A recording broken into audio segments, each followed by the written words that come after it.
ભાવનગરમાં ઝેરી દારૂકાંડથી હાહાકાર. દારૂકાંડમાં મૃત્યુઆંક 4 થઈ ગયો છે. એક શંકાસ્પદ સાથે 4 લોકોના મોત થયા છે. વધુ એક વ્યક્તિનું શંકાસ્પદ મોત છે. 3ના નકલી દારૂથી મોત થયા હોવાની પુષ્ટિ થઈ ગઈ છે. એકનું મોત શંકાસ્પદ હાલમાં લાગી રહ્યું છે. 3 લોકોના મોતની કલેક્ટરે પુષ્ટિ કરી છે. નરેન્દ્ર યાદવ નામના વ્યક્તિની મોતને લઈને શંકા છે. કુલ 19 લોકો નકલી દારૂના કારણે પ્રભાવિત થયા હોવાની જાણકારી મળી રહી છે, પરંતુ કલેક્ટર તરફથી 3 લોકોનું મૃત્યુ જે છે તે નકલી દારૂના કારણે થયું હોવાનું જાણવા મળી રહ્યું છે. સૌથી વધારે મહત્વની વાત, વધુ એક વ્યક્તિના જ્યારે મૃત્યુના સમાચાર આવ્યા તો હવે તેને લઈને પણ તપાસ કરવામાં આવી રહી છે, કારણ કે આ શંકાસ્પદ મોત પણ નકલી દારૂના ખેલના કારણે થયો હોવાની જાણકારી મળી રહી છે. ભાવનગરની અંદર આ સમગ્ર કિસ્સો જે છે તે ગુજરાતના અન્ય વિસ્તારો માટે પણ દાખલારૂપ સાબિત થઈ રહ્યો છે કે એક તો ગુજરાતની અંદર દારૂ પર પ્રોહિબિશન હોવા છતાં ગુજરાતમાં દારૂ આવે છે, અને જ્યારે દારૂ આવી ગયા બાદ તેને નકલી બનાવી અને લોકોને પીવડાવવામાં આવે છે. તો ભાવનગરમાં દારૂકાંડ મામલે હાલમાં મૃત્યુઆંક 4 થયો છે. 20 લોકો સારવાર હેઠળ છે. ભેળસેળ થઈ હતી. પરિવારજનોમાં રોષ છે. ધમધમાટ તપાસની તેજ થઈ ગઈ છે. વધુ માહિતી ન્યૂઝ 18 સંવાદદાતા નીતિન પાસેથી મેળવીશું. નીતિન, વધુ શું જાણકારી છે સમગ્ર નકલી દારૂકાંડ મામલે? જી, ચોક્કસ વાત કરીએ તો હાલ ભાવનગર કલેક્ટર દ્વારા થોડા સમય પહેલા હજી પ્રેસ કોન્ફરન્સ છે તે પૂર્ણ કરવામાં આવી છે, અને પ્રેસ કોન્ફરન્સમાં તેમણે વિગત આપી છે કે અત્યાર સુધીમાં 20 લોકો છે તે લોકો આ લઈ અને સંક્રમિત થયા હતા, અને તેમાંથી તેમનું કહેવું છે કે 2 વ્યક્તિ છે તેની હાલત છે તે ક્રિટિકલ છે. અન્ય 2 વ્યક્તિઓ છે તે વેન્ટિલેટર ઉપર છે, અને હાલ આ અમદાવાદના નિષ્ણાત ડોક્ટરો છે તેની ટીમ પણ ભાવનગર માટે આવવા રવાના થઈ ગઈ છે. સાંજ સુધીમાં તે ભાવનગર આવી શકે.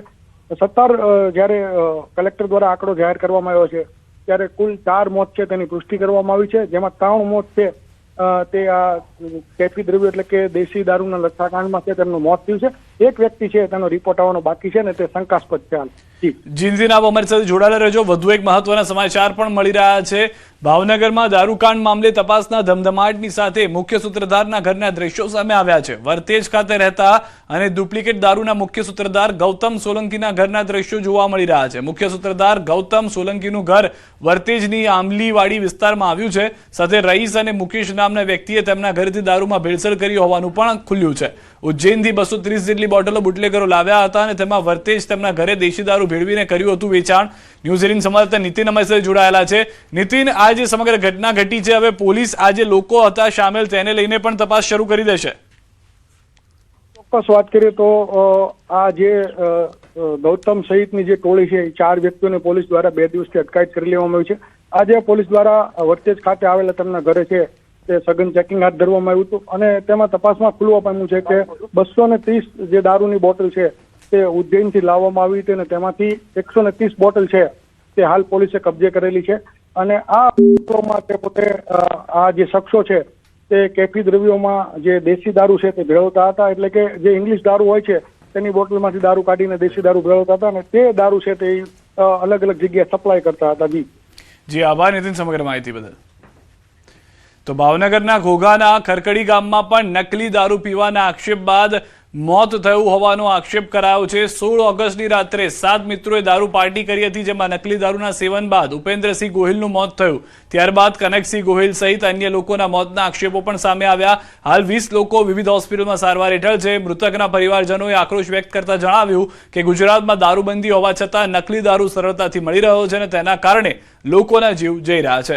પરિવારજનોએ દારૂમાં પોઈઝન હોવાની શક્યતા વ્યક્ત કરી છે, અને દારૂબંધીની નીતિ સામે પણ સવાલો ઉઠાવ્યા છે. આ તરફ એસડીએમ અક્ષર વ્યાસે જણાવ્યું કે મોતનું ચોક્કસ કારણ મેડિકલ તપાસ બાદ જ સ્પષ્ટ થશે, અને હાલમાં સમગ્ર મામલે તપાસ ચાલી રહી છે. પોલીસે ડુપ્લિકેટ રોયલ સ્ટેક દારૂનો વેચાણ કરતા 4 બુટલેગરોને ડિટેન કરી વધુ તપાસ હાથ ધરી છે. ડુપ્લિકેટ દારૂના સેવનથી વહેલી સવારે 4 વાગે એમને શ્વાસ લેવામાં તકલીફ પડતા એમને સર્ટી હોસ્પિટલમાં લાવતા ડોક્ટરે એમના મૃત ઘોષિત કરેલા છે. દુઃખ થાય છે કે એ આ ભાવનગર જે કૃષ્ણકુમાર સિંહજીનું ભાવનગર કે જેને એક બળદ ચોરાઈ ગયો તો એના માટે એને ખિસ્સાના પૈસા આપી દીધા. આ સરકારી તંત્ર જયારે રજવાડું ગયા પછી આ પ્રજા કોના ઓથાર નીચે અને કોના ભરોસે બેઠી છે એ બહુ સમજવા જેવો મુદ્દો છે. તો ભાવનગરમાં ઝેરી દારૂકાંડ બાદ અમદાવાદ ગ્રામ્ય પોલીસ એક્શનમાં આવી છે. અમદાવાદ જિલ્લાના તમામ ગામોના સરપંચો સાથે બેઠક. અમદાવાદ ગ્રામ્ય પોલીસ સરપંચો સાથે સંકલનમાં રોયલ સ્ટેગ નામનો વિદેશી દારૂનું હાલ સેવન ન કરવા સૂચના. જે વ્યક્તિ દારૂ બનાવતા શીખવાડવા માટે આવ્યો હતો તે ગ્રામ્ય વિસ્તારમાંથી પસાર થયો હતો. દારૂને લગતી કોઈ બાતમી મળે તો પોલીસને જાણ કરવા સૂચના. દારૂ બનાવવા આવેલ કારીગર રહીશ હોવાનું સામે આવ્યું છે. 15 પેટીની હાલ પણ પોલીસ દ્વારા શોધખોળ ચાલી રહી છે. એ ગામડાઓના તમામ સરપંચ સાથે અમારો સંકલન ચાલુ છે ઓર એને તરફમાંથી કોઈ બાતમી મળે યા એને તરફથી કોઈ પણ જગ્યા કોઈ એવી ઇન્ફોર્મેશન છે તો આ ઇન્ફોર્મેશન શેર કરવા માટે અમે પ્રેરિત કરી રહ્યા છીએ. સાથે સાથે એ લોકોને આ સૂચના પણ આપવામાં આવે છે કે કોઈ પણ જગ્યાએ એને પાસે કોઈ પણ મુદ્દામાલ ક્યારેક સંતાડેલો હોય તો આ મુદ્દામાલ ક્યારે યુઝ કરવાનો નહીં અને એની સૂચના પોલીસને આપે.